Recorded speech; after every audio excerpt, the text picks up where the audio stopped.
G'day Spurs fans, Paul the Hotspur hippie here, the only psychedelic soccer show on the internet, and man, I'm buggered. I'm buggered after that game. Oh boy, oh boy.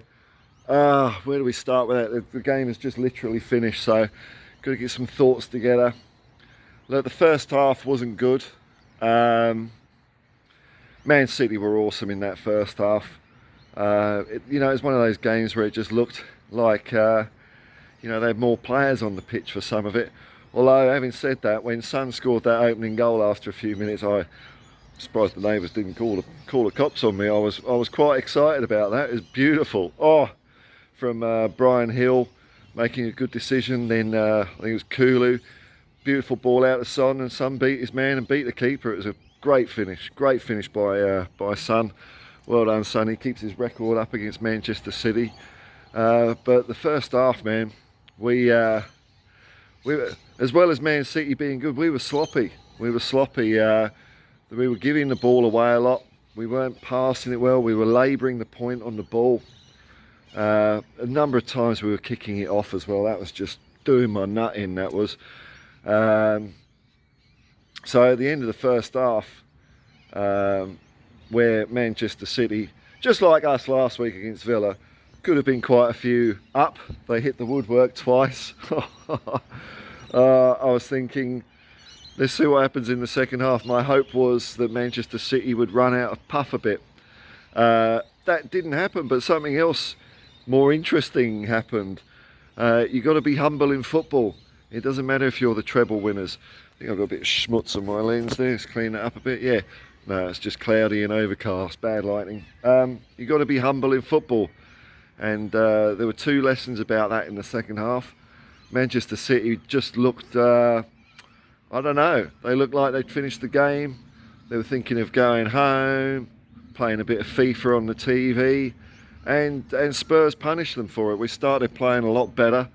Our passing was quicker. It was about I'd say maybe about a 20-minute spell.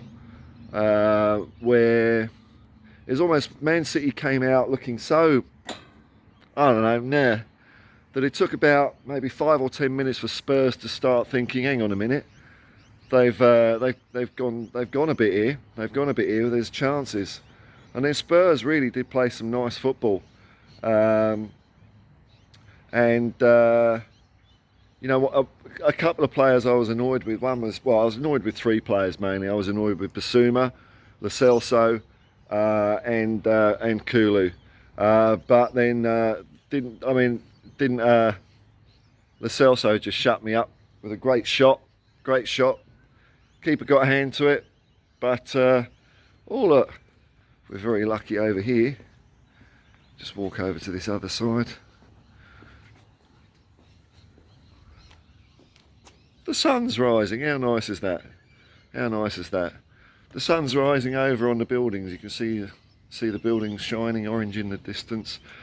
So I went 2-2, 3-2. I can't remember City's goal. Oh yeah, I can. That was the moment that Basuma really got on my wick, because just as Manchester City lost their humility, so did Basuma. Bit cocky. You don't go running into players like that, and we were punished for it. We did get away with a few fluffs in our defence, and Vicario made an awful pass at one stage, but we got away with it. Sometimes you get away with things in football, and then we turned the screws on them a little bit. Ange made a couple of substitutions, but Højbjerg came on at half time.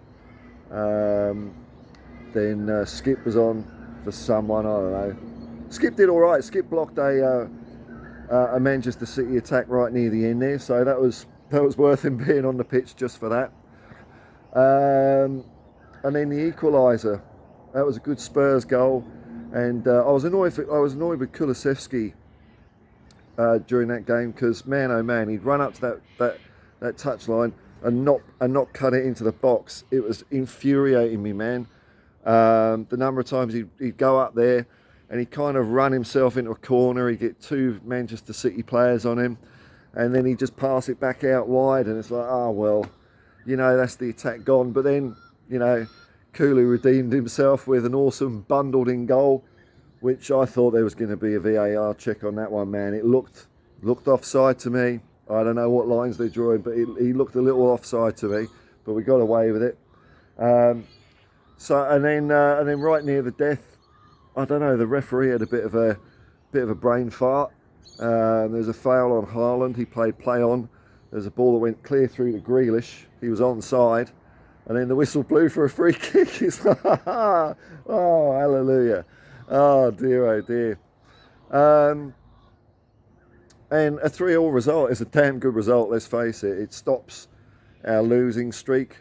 And you know, I mean, I'm being critical of the way we played, but I mean, we can't forget that this is a second string Spurs team.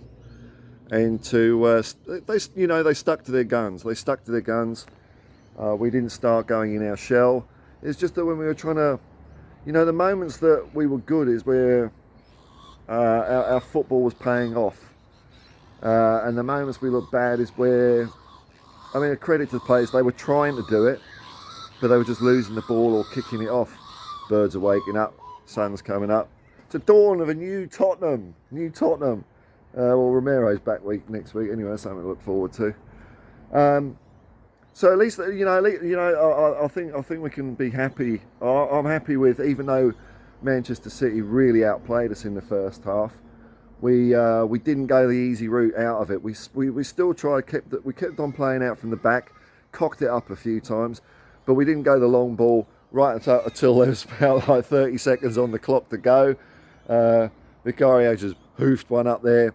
There's a good old style game of ping pong in the middle before Manchester City got a bloody corner right near the end as well. So, I mean, my emotional roller coaster for that was elation when Son scored. I mean, he's a class player. He's brilliant. He was doing a lot of running. It took a bit of a knock on his, I don't know, ankle or foot at one point. I was a bit worried there, but he kept on going. At the end of the first half, I was thinking, we're just not doing it. We're not doing it. We're trying at least, though. We're trying. That's the main thing. And in the second half, when Manchester, you know, it's such a game of fine margins, isn't it? It really is. Manchester City just went off a little bit, got a bit too braggadocious, and we punished them for it. And overall, 3-3, is that a fair result? Well, that's what the scoreboard says, so I'll take it. It's a pretty good result, considering who we had on the pitch. And the main thing is, I think the players will take a bit of confidence out of that, because to get a 3-3 draw up at Manchester City with that team, that's going to build some belief. I mean, I think they've got they must have bags of belief. What am I talking about? Because they didn't give up trying. Okay, the execution was poor at times, but they didn't give up trying to play Ange's way. And hopefully this result will buoy them up a bit. It stopped the losing streak. It's put us, I don't know, we might be 5th in the table now, or 6th. I don't know, I'm not really too worried about that at the moment. The Hotspur Hippie Dreamo-meter will return this week, because we gained a point there. We lost this fixture last year because we went 2-0 up in the half time, and then we lost 4-2 in the second half. But you can see, you know, with the addition of Romero and Van der Ven, we'd be so much better. Ben Davies was caught out in no man's land a couple of times. Mo gave the ball away, man. But, you know, that's what we got at the moment, isn't it? And overall, they weren't disastrous. I can't go too hard on them because they are what they are. But the second half, I got more and more excited and pumped as the game was going on. And it was a real thrilling climax. And it looks like, judging from the state of the crowd and the Manchester City players, I mean, they started losing their heads a bit towards the end as well. We kept our heads down. They started losing it. Sun reflecting off the buildings now. It's a new day. I think it's cloudy. We won't get the sun. What was I saying? Second half, blah, blah, blah. Distracted by the sun. That's what happens when you've got a hippie head, isn't it? But yeah, look. Donnelly came on for a 30-second cameo at the end. I don't think he even got a touch. But at least he got his feet on the pitch. That was nice to see. And it's onwards and upwards. I mean, this is the one of the toughest spells you could ever have as a team, and it's past its zenith. It's past its worst point, and we did all right. We did all right. I was pretty happy. Yeah. So sorry, I was saying, yeah, the Manchester City fans and the players at the end were not happy at all. Maybe justifiably so, but bugger them. I don't like Manchester City. I don't like teams that are arrogant, and they were bloody arrogant in the second half, and we did them, and we could have won. We could have won, but a result, draw, fair enough. I hope that was a good watch for you all. Looking forward to West Ham next week. We've got Romero back. I'll be watching it live from Tottenham, New South Wales. Starting my little road excursion on Wednesday, and yeah, I'm feeling. The more I've talked it through. Thank you for the therapy, folks. I've talked through the game. I'm feeling pretty good about it, actually. Feeling pretty good. Boy, oh boy, it's just. I mean, you don't want to switch off when we're playing, that's for sure, do you? I mean, it's entertaining, and at the end of it, as Bill Nicholson said, football is about entertainment. I'm not going to argue with him. And he said, you know, we've got to remember that without fans, there'd be no such thing as professional football. So it's best that we play the football that they want to see than the football we want to play. I'll leave you with those words, man. Good result. Well done, the boys. Well done, the boys. Come on, you Spurs. Peace and love, man. Peace and love. Come on, you Spurs.